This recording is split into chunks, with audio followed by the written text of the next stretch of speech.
My name is Teresa Holloway, and for most of my adult life, I believed resentment was something you controlled quietly.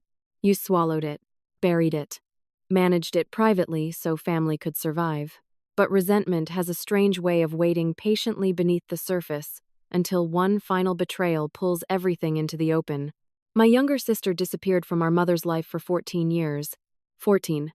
No birthdays, no holidays, no hospital visits, nothing. Then 3 days after our mother died, she arrived at the funeral wearing designer sunglasses and demanding half the house. Before I tell you how years of sacrifice turned into the ugliest inheritance battle our family had ever seen, make sure to subscribe. Because this story taught me something painful. The people who abandon responsibility are often the loudest when rewards appear afterward. I grew up in Savannah, Georgia with my mother Evelyn and my younger sister Monica. Our father left when I was 16. One day he simply packed a suitcase, kissed Mom on the forehead, and disappeared into another life. After that, everything changed. Mom worked 2 jobs, sometimes 3, cleaning offices during mornings, waitressing evenings, accounting work at night. And somehow, despite constant exhaustion, she still managed to make childhood feel safe. Monica responded to our unstable upbringing by becoming rebellious, wild, restless, always chasing escape. Meanwhile, I became the dependable daughter, the helper, the responsible one. Even as teenagers, our futures already felt predictable. Monica wanted freedom. I wanted stability. At 19, Monica moved to Los Angeles, chasing modeling opportunities. At first, Mom cried every night after she left. Then gradually, she stopped expecting phone calls. The years that followed became a pattern of disappointment. Monica called only when she needed something. Rent money, credit card bailouts, emergency help. Mom always said yes. Always. Because mothers often confuse rescuing with loving. Then eventually, even the calls stopped. Entire birthdays passed without contact. Christmases. Family reunions. Nothing. Meanwhile, Mom aged, quietly, the way lonely people often do. One afternoon, while helping her organize old photo albums, she suddenly asked, "Do you think Monica ever misses us?" I remember pretending to smile confidently. Of course she does. But honestly, I wasn't sure anymore. Then came Mom's diagnosis. Parkinson's disease. At first manageable, then progressively devastating. Shaking hands. Balance issues, memory changes, loss of independence, and gradually caregiving consumed my life entirely. I moved back into Mom's house after my divorce to help care for her full-time. At first, I thought it would be temporary. Temporary became 11 years. 11 years of medications, doctor's appointments, falls, hospital stays, bathing assistants, sleepless nights. People romanticize caregiving sometimes. They call it noble, selfless, beautiful, and sometimes it is.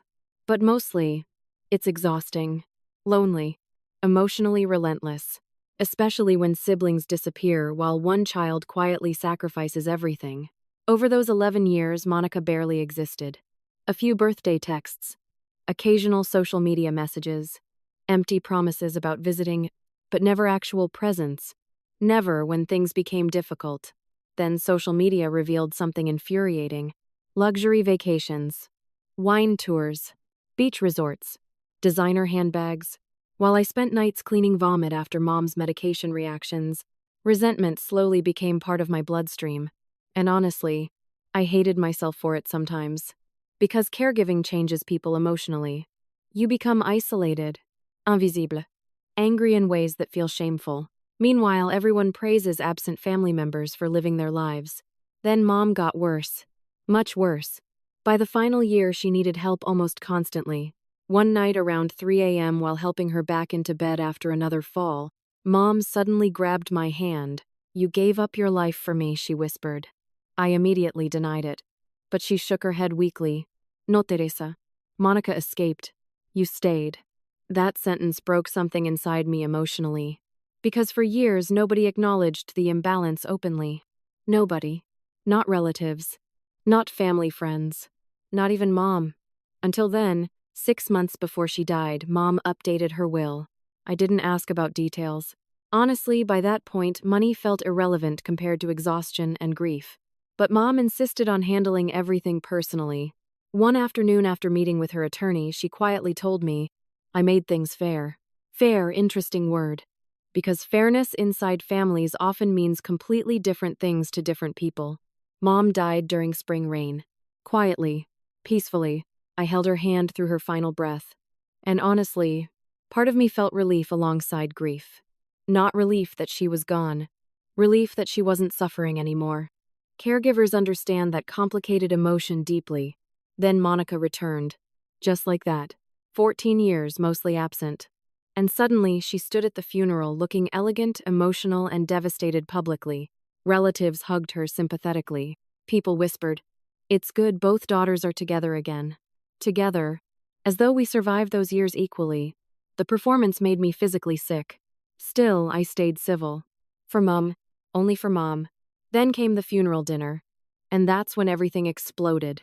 Barely 2 hours after burial, Monica casually asked, "So what's happening with the house?" The house. Not grief. Not memories. Not Mom. The house. I stared at her silently. Then she added, "Obviously, we'll split everything evenly." Obviously. That word ignited years of buried rage instantly. "You disappeared for 14 years, I whispered. Monica rolled her eyes immediately. "Oh, please, Teresa. Don't start acting like a martyr." Martyr. I actually laughed. Not because anything felt funny, because sometimes betrayal becomes so outrageous your brain stops processing it normally. Over the following days, the conflict escalated rapidly. Monica claimed Mom would have wanted equality. She accused me of manipulating Mom emotionally during illness. Then came the line that nearly destroyed me emotionally. "You lived here rent-free for years," she snapped. Rent-free. As though caregiving was some comfortable financial arrangement, instead of sacrificing my entire middle age. That sentence stayed in my head for weeks afterward. Then came the will reading. Mom left me the house entirely. Everything else divided equally. Savings, jewelry, investments. But the house belonged solely to me. Monica exploded instantly. Absolutely exploded. "This is elder abuse," she shouted. The attorney calmly explained that extensive medical competency evaluations existed. Mom knew exactly what she signed. But Monica refused accepting reality. Within 3 weeks, she filed legal action contesting the estate, and suddenly my private grief became public warfare. Depositions, medical records, attorney meetings, family gossip. People who never helped Mom suddenly developed strong opinions about fairness. That's another ugly truth about inheritance battles. Everyone becomes an expert once money appears. The lawsuit lasted nearly 18 months.